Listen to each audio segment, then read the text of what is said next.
నమస్తే అండి. నమస్తే అండి. మీ పేరండి? ఆదాం అండి. ఆదాం గారు ఏం చేస్తుంటారు? నేను కూలి పని చేస్తుంటారు. మరి మీకు తెలిసినంత వరకు ఈసారి ఏ పార్టీ అధికారంలోకి వస్తుందంటారు? జగనే వస్తాడండి. జగన్ గారే వస్తారండి. ఎందుకని రావాలనుకుంటున్నారు? ఈ సమస్య అన్ని ఇచ్చాడు మాకు, మంచి పనులు చేస్తుండే అన్ని ఇచ్చిండు. మరి ఈ పథకాలు ఇచ్చి జనాల్ని సోమరిపోతులు చేస్తున్నాడు జగన్మోహన్ రెడ్డి అనేసి మాట్లాడుతున్నారు కదా టీడీపీ వాళ్ళంతా. సోమరిపోతులు ఏం కాలే, ఇంకా బాగుపడ్డాం.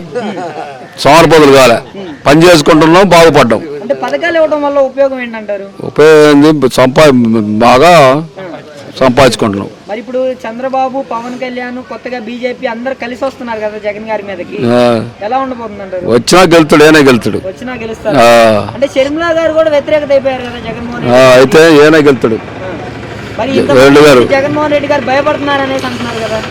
భయం లేదు ఆయనకి, పులి ఆయన.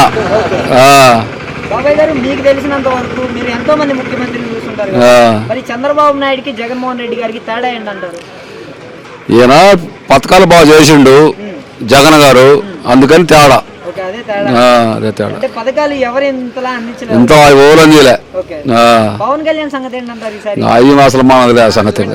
పెట్టాపురం అసలు రాడు పవన్ కళ్యాణ్. చిరంజీవి వచ్చిండు కానీ జనసేన పెట్టి అసలు రాడు. మరి మీకు తెలిసినంత వరకు ఈసారి 170 స్థానాల్లో జగన్ గారికి ఎన్ని స్థానాలు దాకా రావచ్చు? జగన్ గారికి వస్తాయి 75, ఆ మధ్యలో వస్తాయి. అదే 175.